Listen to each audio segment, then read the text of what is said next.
On est vraiment sur des conditions super agréables d'une part pour la verticale, pour pêcher en bateau. Il n'y a pas de vent, on est sur le Rhône. Comme on le voit bien, c'est un gros, c'est un poisson qui fait 2 mètres. Plein milieu. Voilà. Ouais. Oh, cette sacoche qui m'a mis.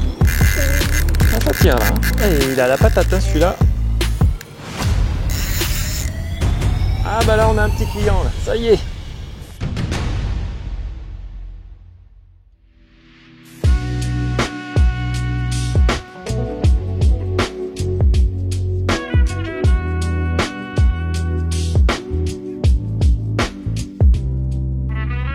Eh bien, bonjour à tous, j'ai le plaisir de vous retrouver pour une nouvelle vidéo Black Cat. On est aujourd'hui une belle journée au milieu du printemps. Il n'y a pas de vent, on est sur le Rhône. La température est en train de monter. On est vraiment sur des conditions super agréables d'une part pour la verticale, pour pêcher en bateau, et plutôt bonnes pour les chances de capture. Donc on va tout de suite faire une dérive. Là je vais pêcher avec les montures poisson mort. Donc je vais manier légèrement mon appât. Je vais faire une dérive, première dérive sur un poste. Et on va voir ce qui va se passer. On va voir si on voit des poissons et s'ils ont faim. Allez, c'est parti. Je lâche le moteur et on y va. J'ai essayé de trouver une veine d'eau là qui m'amène directement sur les postes supposés des poissons. Là, je vais maintenir mon appât à mi-hauteur pour commencer. Alors, j'anime pas beaucoup parce qu'ici, il y a beaucoup de courant. Et le courant, simplement le courant anime mon poisson mort. Donc, j'ai mon appât en visuel au sondeur.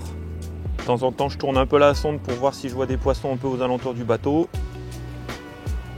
Pour l'instant, je vois rien. Mais ça peut venir d'un moment à l'autre.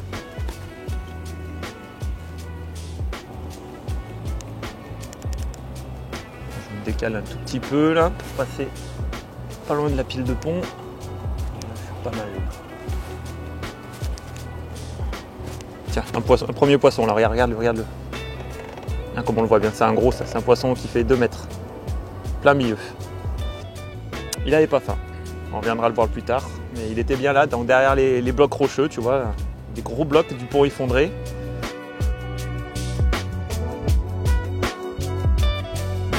Voilà, je vais vous présenter les nouvelles montures pour pêcher au poisson mort manié. Il y a 5 grammages.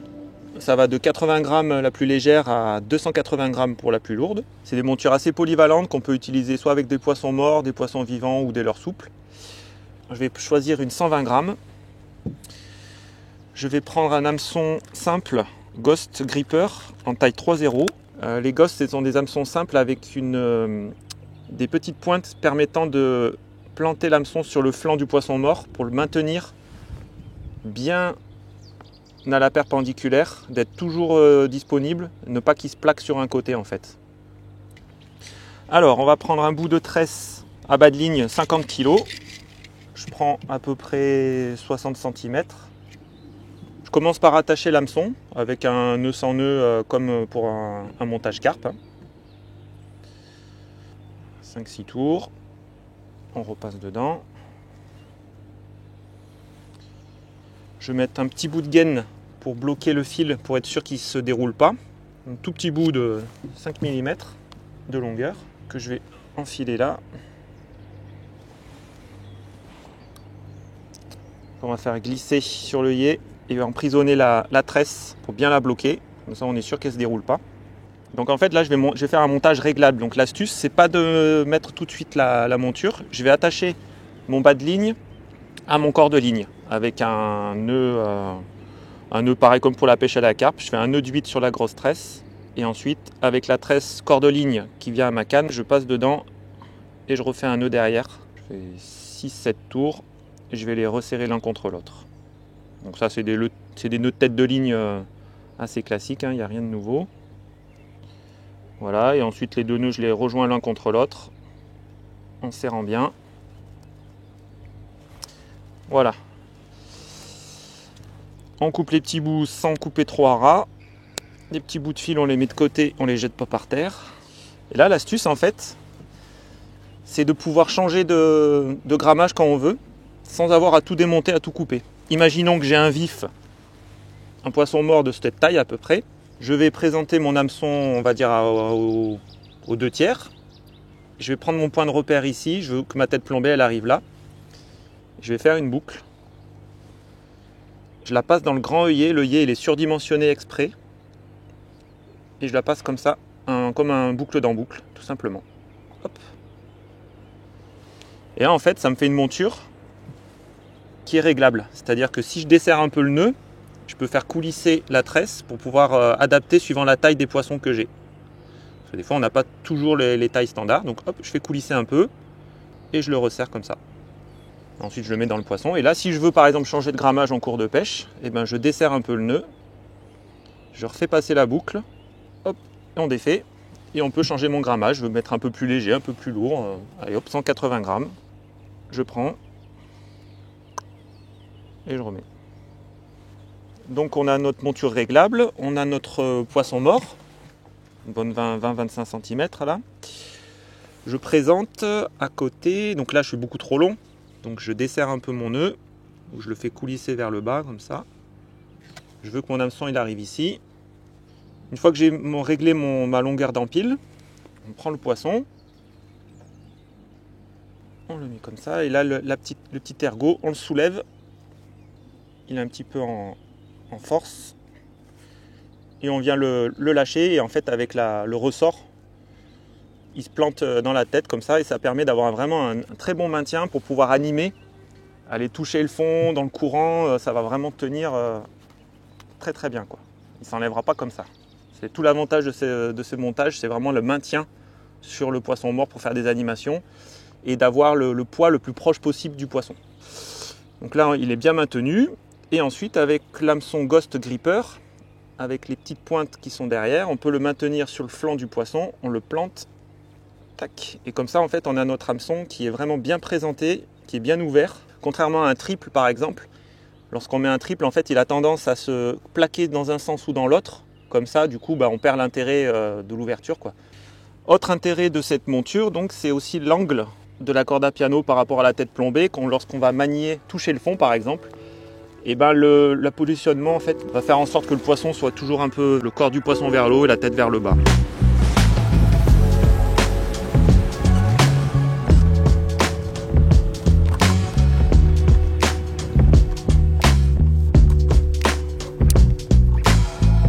On va partir ouais, de là, hein, de toute façon. J'avance un peu pour aller directement sur le bon endroit. On va gagner du temps.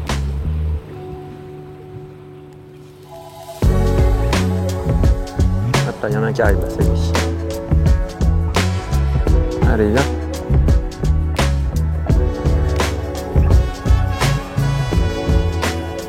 Il est pas frais mon poisson?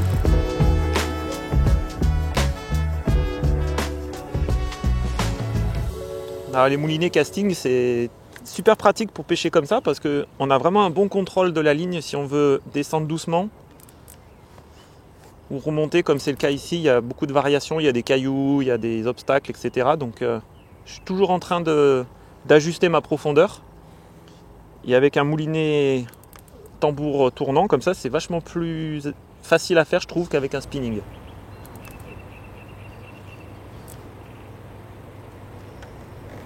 Ça peut surgir à tout moment là. Ils aiment bien ici. Là. Ah bah, y en a un là d'ailleurs.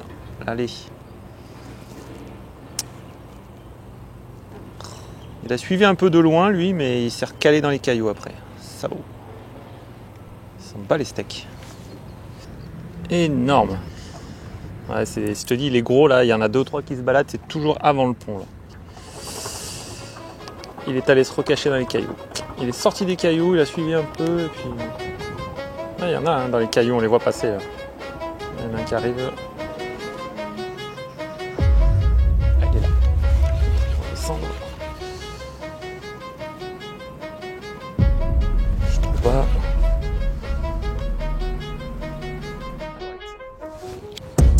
Ouais, c'est correct. Voilà. Il était suspendu, mais vraiment à 4 mètres sous le bateau.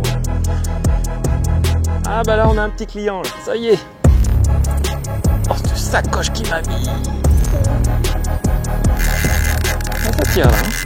En plus il remonte le... Je vais le suivre parce que sinon... Moi j'aimerais bien descendre mais le poisson m'empêche de descendre. Je me fais secouer. Ah ça y est, bien.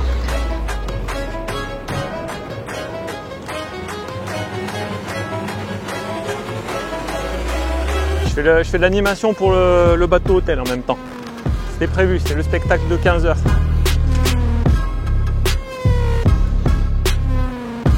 Et il a la patate hein, celui-là. Ouais, je pense qu'il est pas vilain, ouais. J'ai du mal à me rendre compte parce que à l'écho, je l'ai pas vu en entier en fait dans le faisceau. Il n'était pas présenté dans le même sens que la sonde.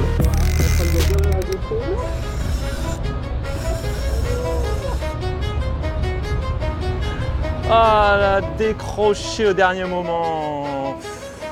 Ah, j'étais emmerdé par le gros bateau là qui tournait en même temps que j'avais le poisson. Du coup, j'ai dû dévier dans tous les sens et tout. Il y avait un beau poisson là. Et à force d'y tirer dessus, de me balader à droite à gauche, j'ai tiré un peu fort, mais bon, j'avais pas bien le choix parce que sinon, on allait se faire écraser par l'autre bateau. C'est comme ça, c'est la pêche. Des fois on gagne, des fois on perd. Mais bon, la touche était fantastique. Il m'a vraiment mis une belle sacoche.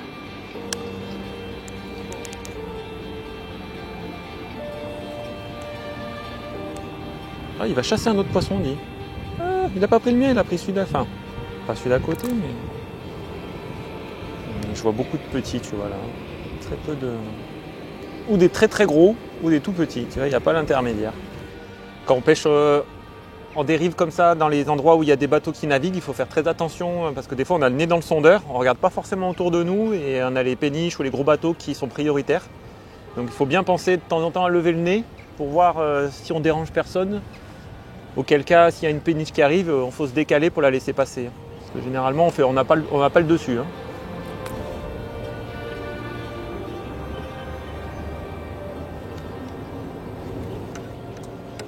Allez, on va aller voir ailleurs.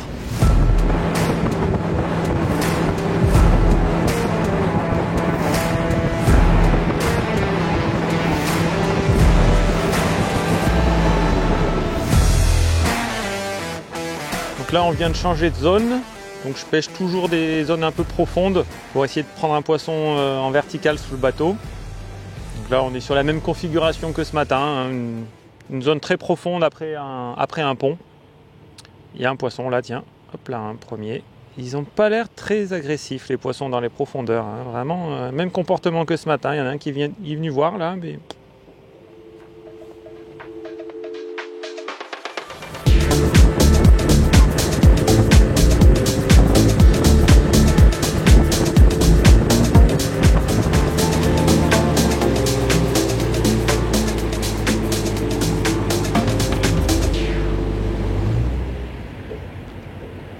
Il me suit. Il y en a un autre là. Putain, je leur mets vraiment à côté là. Pourtant, je peux pas faire mieux là. On va pouvoir leur ouvrir la gueule et leur foutre dedans, tu vois. Ouais. Dessus.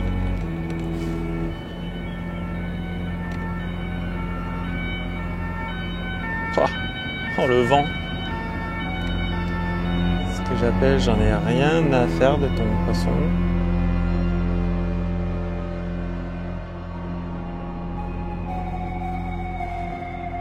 Ouais, là c'est bon. Et voilà. Le poisson entre deux eaux, bien suspendu.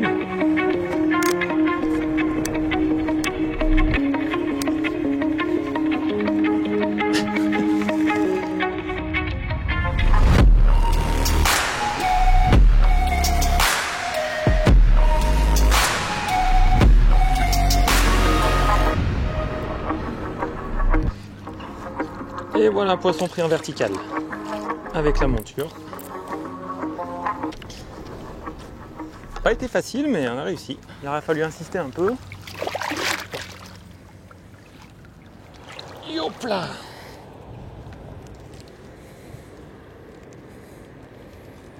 Et tu vois, regarde, il a une morsure à la queue.